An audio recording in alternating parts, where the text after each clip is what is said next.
Well, I thought our guys played hard. It was ugly at times. We should have, finished that game out a lot quicker than what we did. And, we did an excellent job at the end of first half working situational football, scored last going into halftime. They missed their field goal. We got the ball coming out. And we got some separation and got them in chase mode. And, at one point they pulled Nate. It wasn't that our defense didn't play good defense tonight. From passing, they were only 19 of 39, so we held them under 50%. But, they were connecting on third and fourth downs, and so we got to do a better job on third and fourth downs. I thought our offense, we didn't move down the field, and a lot of it had to do with what they were doing on defense. They were just trying to play bend but don't break. But when that happens, we just bend them right over the goal line. So, we only got stopped once, and it was a fumble, and that's going to get addressed tomorrow. But I thought overall it was a great team win. 14 years in a row that we've made the playoffs. It's got to be some kind of record, I would think. But I felt like we got to get better in some areas in special teams. We gave up an onside kick. Defensively we had 3 stops, and then our stops was the fumble and the onside kick, and that was the difference in the game. Coach, 2 for 2 on challenges. Has that ever happened? I should have been 3 for 3. Okay, and I'll address that with head of officials when I call them right here in about 15 minutes after the game. So, that's. If you look, the first challenge took 7 points off the board for them. Merriweather gets the pick right after that, so that worked out for us. The second challenge, I don't know what they're looking at. I still don't know why we don't put 2 officials under the goalpost. But it clearly went in. We challenged. We got points out of that. So we were successful there, and it worked in our favor points wise both times. But the third time, you should have backed them up because you're not allowed to motion down through the box there. So after the game in Henderson, you guys were 3 and 4 that game. You couldn't do any place kicking that game, but 6 in a row, 9 and 4. Now you control your own destiny for the 1 seed. What's been the biggest thing you've seen over this period? Is playing better, or what would you say? Well, we're playing better. Our health has gotten better. Some of our youth is starting to understand the game. Guys that were rookies are no longer rookies now that we've, got what's our record now? 9 and 4, 13 games under our belt. And a few bye weeks to still pick it up. So it's a combination of a little bit of everything. We still, I got to. I think that San Diego had a really good game plan for us, offensively. We knew they were going to run a lot of empties. We knew they were going to run a lot of outcuts where they were running 5s and, out routes and sail routes and stuff to try to beat us. And, we tried to counter that with dropping some zone. But I felt like our safeties sometimes were getting too high. And, when we did come down and play aggressive, Winfrey got that pick right after the fumble. So, it's just something that we got to go through. And we'll study it and fix it. With all the injuries you've had this year, especially at receiver, and then, Isaiah had a really good first half, and then Jamal Mousy, he's just been steady for you throughout his career. Yeah.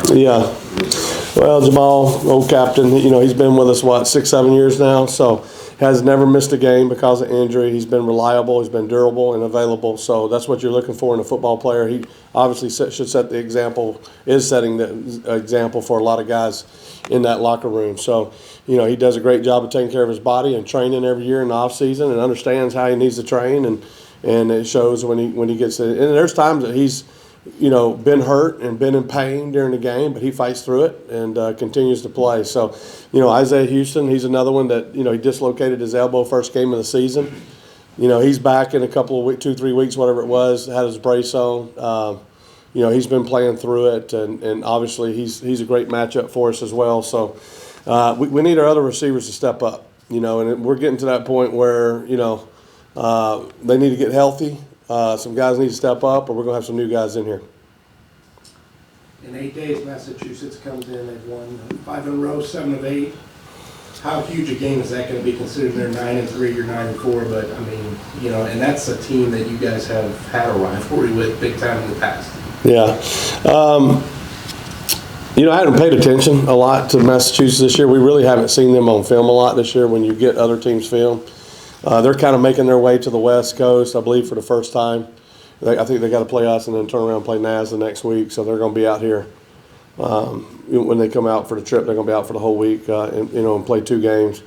They're always tough. They do a great job recruiting. They always have players. You can count on them to be in the mix when we get to the playoffs. We'll take the time off. I mean, we got a couple days off since we don't play the next Sunday, so we'll come in tomorrow, watch film, get treatment, and get a lift in, and then the coaches will start preparing for Massachusetts. So they got some new personnel since last time we've seen them. And we'll just have to study how they're using them. Coach Stout's doing a nice job with that team.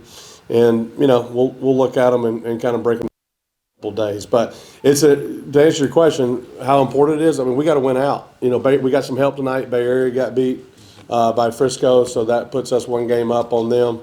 But we still have to win out because they got the tiebreaker. So we need to win the next 2 games to get home field advantage. Tucson came in with a big upset tonight over, I don't know if it is an upset. I mean, they might be higher than them in the standings right now. So, so that was a big win.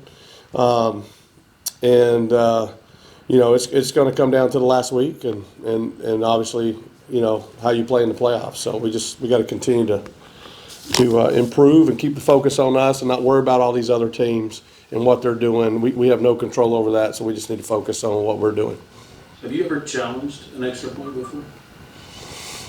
I don't know. I mean, I'm not keeping track, but maybe my PR guy can tell you that. But kind of a shot at the refs. 23 penalties tonight for both teams combined. Really? Is that kind of too many for the league? That might be why it was ugly tonight, right, Richard? 23 penalties. Yeah, I don't see penalties on here, but I guess you're right.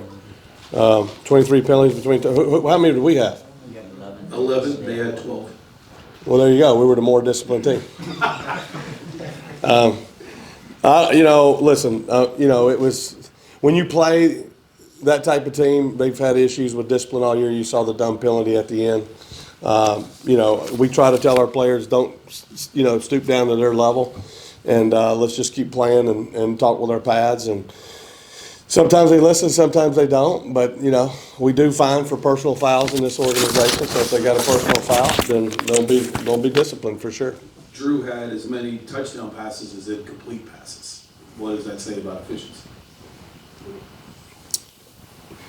He had 17 touchdown passes tonight? I said incomplete. So incomplete. He did that well. Like both times he compared touchdowns to interceptions. I was like, what game are you watching? I didn't see that. Touchdowns as incomplete passes. Yeah. I mean, Drew, he was 17 of 23. He's playing outstanding. I thought our O-line, did a nice job. We had to run the ball a little bit, try to keep some pressure on there. I got to look at the film because I don't like speaking on the game until, I get a chance to watch the film and see what happened. There was a couple times, I don't know if we missed it or we just couldn't see, or there was a couple times our receivers ran the wrong routes.